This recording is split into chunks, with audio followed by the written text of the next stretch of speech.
Zap Crypto. Tous les jours, toute l'actu au même endroit. Bon visionnage!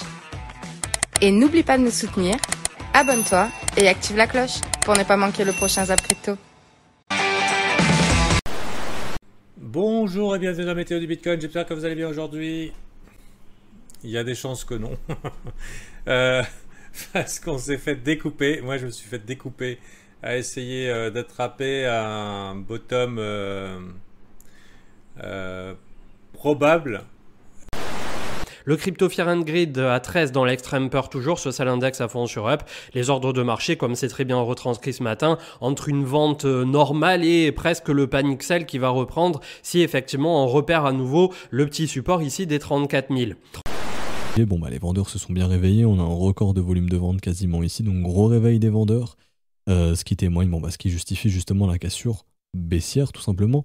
Les vendeurs sont toujours en contrôle du momentum ici pour l'instant, ils viennent de confirmer un nouveau M, donc ce qui montre la puissance de leur momentum, et du coup la faiblesse des acheteurs justement. Maintenant, est-ce que c'est le moment de parier et de venir shorter le marché ici?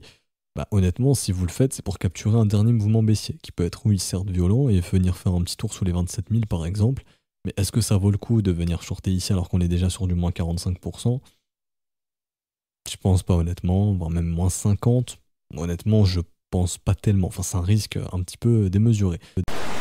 Ensuite, on a Nayib Bukele, le président du Salvador. Regardez, mais ce provocateur, c'est un truc de fou. Le mec est président d'un pays et il met ce genre d'image sur Twitter.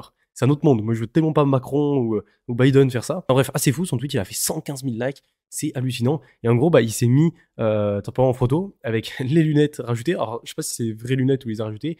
La casquette McDo. Et il a mis le petit McDo avec écrit Nayib, parce qu'en fait tout le monde a dû se foutre de sa gueule en disant, ça c'est un peu un running gag où en gros à chaque fois que le Bitcoin descend, on dit retour au McDo, voilà, pour dire on va travailler au McDo, et fini le truc des cryptos, c'est un truc qui était beaucoup sorti en 2018, et ça revient à chaque fois qu'en fait les cryptos baissent, et du coup lui il l'a utilisé pour amplifier le truc et aller carrément dans l'autodérision. C'est pas forcément une mauvaise stratégie, après en tant que président, je sais pas si ça marche bien. Revenons maintenant parmi les acteurs crypto avec une petite mise à jour sur le hack de Crypto.com qui a eu lieu au début de la semaine. Ils annonçaient que le hack avait causé la perte de 15 millions de dollars, et au final les chiffres exacts sont plutôt de 4836 ETH, 443 BTC et 66 000 dollars d'autres cryptos, soit un total au cours actuel d'environ 34,7 millions de dollars. Mais la société se veut rassurante car elle annonce qu'un nouveau protocole de sécurité a été mis en place et que les victimes du hack seront remboursées jusqu'à 250 000 dollars. Le fil Twitter avec le RSI mensuel qui arrive dans sa zone d'intérêt. C'était Matthew Hyland qui mettait ça en avant sur Twitter et on en a parlé il y a au moins 1 ou 2 jours de ça, quelques jours en arrière du côté de YouTube. Donc effectivement, on est en train de revenir à un RSI que premièrement on n'a pas revu en mensuel depuis mars 2020 et qui s'il s'enfonce légèrement jusqu'à 30 pourrait revoir un RSI qu'on n'a pas vu depuis le crack de 2018 et surtout depuis le point bas aussi de 2015-2016. Donc historiquement par rapport à des personnes qui auraient acheté en mensuel quand on avait un RSI qui était autour de 90, forcément ça devient un peu plus intéressant. La question à court terme c'est est-ce que nous avons fini de baisser, et ça c'est un peu la boule de cristal. Le bottom long terme pourrait prendre du temps avant d'arriver. C'est-à-dire qu'on pourrait très bien avoir des rebonds qui seraient conséquents mais qui prendraient du temps. Du temps bien chiant. Ça c'est le meilleur des cas. Dans le pire des cas, on est dans une situation down only comme j'expliquais. Le play potentiel à maintenir des shorts et acheter du spot sur GBTC. Bon, ça c'est une des multitudes de plays qui sont possibles, mais il n'y a peut-être pas forcément volonté de couper les shorts. Actuellement, on est sur des pertes latentes au niveau du marché. Ici, en gros, on estime qu'on n'a jamais eu autant de pertes latentes, donc de perdants qui n'ont pas vendu, qui sont en train de holder, depuis très longtemps, et le record c'était du coup le 20 juillet 2020. Et là on y est proche, on a quasiment fait un nouveau record, c'était lors des précédents bottoms. Également une chose qu'on avait vu ensemble, c'est qu'il y avait beaucoup de pertes latentes, mais des gens qui ne vendaient pas, donc qui n'acceptaient pas de vendre en gros à perte. Et ça c'était encore qu'on était environ à 40 000 dollars, mais là ce qu'il faut savoir c'est que depuis le mouvement baissier, donc depuis qu'on est passé sous les 39 000 dollars, il y a eu beaucoup de ventes à perte. Ça, je vais essayer de vous montrer ça. Je vais zoomer au maximum que je peux. Yes. Donc par exemple, ici, on a fait 2 milliards 500 millions de pertes, de ventes à perte le 21 janvier, donc c'est-à-dire vendredi si je dis pas de bêtises. Donc ça, une fois qu'on est passé sous 39 000, on commence à avoir les gens commencent à capituler. Et puis enfin, une chose qui me rend un peu optimiste au sujet du crypto, des cryptos, c'est que sur cette semaine, on a eu A16Z, FTX, Mécanisme Capital, plusieurs fonds de capitalisme Paradigme qui ont annoncé l'ouverture de nouveaux fonds dédiés à l'investissement dans le métavers, mais aussi dans les cryptos en règle générale, pesant plusieurs milliards de dollars. FTX lance un nouveau fonds de 2 milliards de dollars, A16Z un nouveau fonds de 4,5 milliards de dollars, Mécanisme 100 millions de dollars, tant de milliards déployés, Paradigme 1 milliard, dans un laps de temps si réduit, déployés par des fonds composés de chercheurs, d'ingénieurs, d'investisseurs, voilà, parmi les plus intelligents du monde. Je veux dire, au bout d'un moment, les gens qui créent des protocoles crypto, c'est juste les meilleurs mecs du MIT, d'Oxford, j'en sais rien, de l'Université de Londres, bref, de Berkeley, qui sont réunis, et c'est juste des gigabrains, en fait. Et si vous pensez qu'on va faire x10 cette année, non, c'est pas possible, les gars.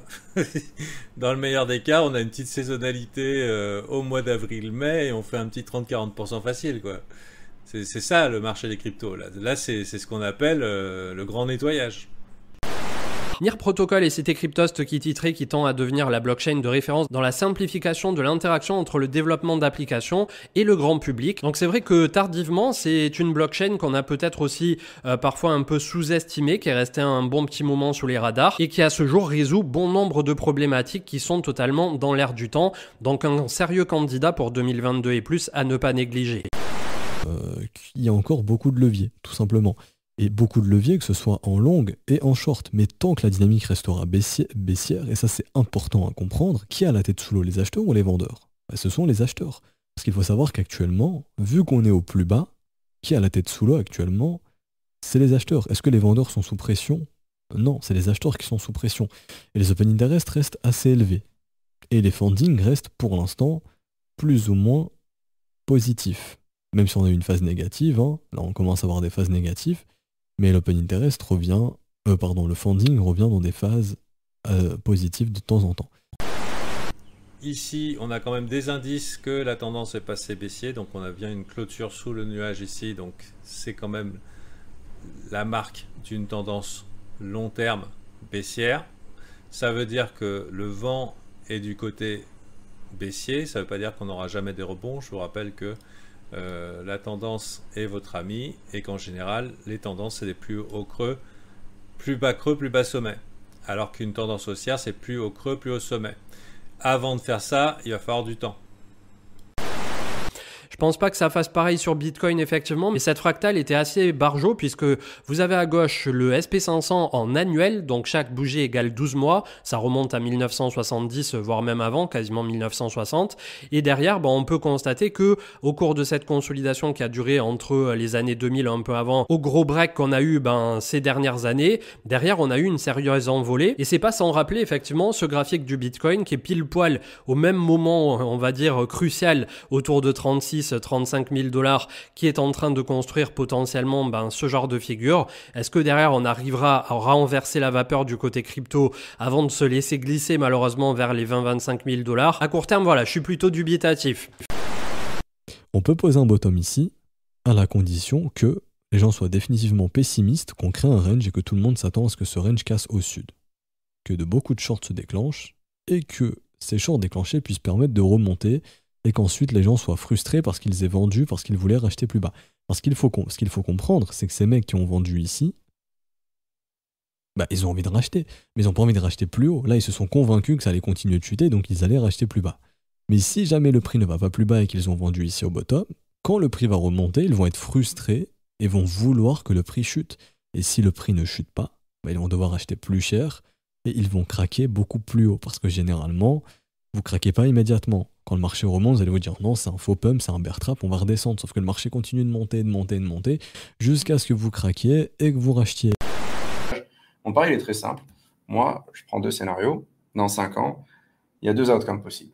Soit les cryptos sont plus employés qu'aujourd'hui, on a plus d'utilisateurs des cryptos dans 5 ans qu'aujourd'hui. On n'en a pas 200 millions, mais 2 milliards. OK ? Et donc, dans ce cas-là, je peux supposer que la capitalisation des réseaux, des tokens en fait, de ces cryptos-là sera plus forte qu'aujourd'hui. Parce que plus d'utilisateurs, plus d'effets de réseau, loi de Metcalfe, ce que vous voulez, c'est génial. Et scénario B, les cryptos sont au même niveau qu'aujourd'hui ou à un niveau inférieur. Parce que oppression, parce que censure, parce que Troisième Guerre mondiale, on n'en sait rien. Mais pour moi, on est sur un équilibre, un rapport de voilà, 80-20, 90%, 10%. Pour moi, c'est EV+, pour ceux qui jouent au poker, de choisir en fait de faire le pari sur le succès des cryptos. Mais on pourrait en gros faire un truc comme ça, un peu à la mars 2020, ou un peu comme ça, voilà. Hop. Bon, ça, je voulais pas capturer ça, moi je voulais juste ça. Voilà. En gros, un truc comme ça. On vient juste taper les zones de liquidité importantes ici, et ensuite un big rebond, et ensuite, pourquoi pas, le range, le bottom pour remonter là-haut pour probablement le printemps, mais pour cela, il faudrait aussi que le marché américain se retourne, parce que les institutions, généralement, ne vont pas d'abord acheter le marché crypto et ensuite les indices et les actions. Ce qui se passe, c'est que d'abord, les indices et les actions posent un bottom, l'intérêt instit revient du côté des risk-on, et ensuite l'argent re-rentre dans les crypto-monnaies. Donc il faudrait aussi identifier un bottom sur le marché américain. On a Ethereum qui se fait encore et toujours malmener aussi. C'est un peu la chute libre. On n'a pas de gros support avant le 0,618 qui se trouve malheureusement autour de 1900 $. Donc là aussi, un Ether en rattrapage qui pourrait revenir autour de la zone des 2000 $. Ça reste pour du long terme assez exceptionnel et son RSI est complètement dans les choux puisqu'on est déjà plus bas que les points bas de mars 2020 et le point bas ultime de 2018 qui était autour de 28 de RSI. Sachant que pour Ethereum, nous sommes à 35-36 aussi un peu comme sur le Bitcoin, donc ça se suit plutôt pas mal. On a Twitter qui lance sa vérification de photos de profil sous forme de NFT, très intéressant. Ils suivent Insta et Facebook là, qui ont lancé pareil leur news il y a quelques jours en disant qu'ils allaient faire de même au niveau de leur logo. Et du coup, sur Twitter, c'est déjà le cas. Il y a beaucoup de gens qui mettent leur photo de NFT en logo, mais on ne sait pas vraiment si c'est vrai. Alors, il faut que la personne le prouve en mettant son lien en OpenSea, en montrant qu'elle a bien le NFT avec la blockchain. Mais du coup, là, s'ils peuvent le certifier directement avec la blockchain, ça peut être vraiment pas mal. Ensuite, on a le Salvador qui serait actuellement en train d'explorer l'idée d'émettre des prêts à faible intérêt garantis par du Bitcoin pour les petites entreprises du pays. On a énormément d'impressions de stablecoin. Toujours, là où en 2017 par exemple, lors du bear market de 2017, il n'y avait pas d'impression de stablecoin, mais là on est sur des records et on continue, et vraiment là ça imprime des stablecoins comme pas possible, alors que le marché baisse. Donc ça veut dire qu'il y a de l'intérêt sur cette baisse. Et là vous voyez comment on imprime des stablecoins. Par exemple, on a imprimé 4 milliards en 2 jours. Ça, c'est de l'argent institutionnel, hein. C'est pas Monsieur A qui envoie 300 $ et ils impriment, non. En tout cas, de ce que Tether dit, par exemple, Tether, pour imprimer, il faut d'abord que la personne ou le fonds en question dise on veut tant de Tether, on te donne tant de dollars. Ils donnent tant de dollars à Tether, Tether fout ça dans leur banque et Tether leur fournit et mine les USDT. Ok, normalement, c'est ça, pour que l'argent soit backé. En tout cas, c'est ce qu'il disait auparavant. Maintenant, c'est un peu plus flou parce que voilà, Tether, c'est un peu bizarre. Mais normalement, c'est comme ça que ça fonctionne. Et donc, si vous regardez le bear market de 2017, par exemple, est-ce qu'on avait de l'impression de stablecoin sur la chute? Non. Pour terminer au niveau des news, le NVT, donc ça fait un petit moment qu'on n'avait pas regardé le Dynamic Range NVT, c'est un signal qui est repassé récemment dans le vert et qui historiquement, là aussi, vous voyez quand il passe dans le vert, c'était plutôt sur les dips en mars 2020 et au cours de l'été 2021, donc on est bien loin désormais de quelques surchauffes que ce soit, on peut le constater sur la majorité des oscillateurs, voilà, on va pas se le cacher. Ensuite, au niveau des rects, au niveau des liquidations, on a eu 1 milliard de liquidations en 24 heures. C'est pas pire que la dernière fois. Rappelez-vous, début décembre, on avait eu, je crois, 2 milliards en 24 heures. C'est énorme. Bref, 1 milliard, c'est déjà balèze. Ensuite, on a Jeremy Grantham, un investisseur réputé qui a une expérience de 50 ans sur les marchés, qui annonce que les marchés américains sont prêts pour une chute incontrôlée. Et finalement, on a Plan B, l'auteur du Stock-to-Flow Ratio, qui annonce que la chute que l'on connaît actuellement n'empêchera pas le Bitcoin d'aller au-delà des 100 000 $ dans les 2 prochaines années. Et toi, tu es bière ou tu es boule? Dis-nous en commentaire.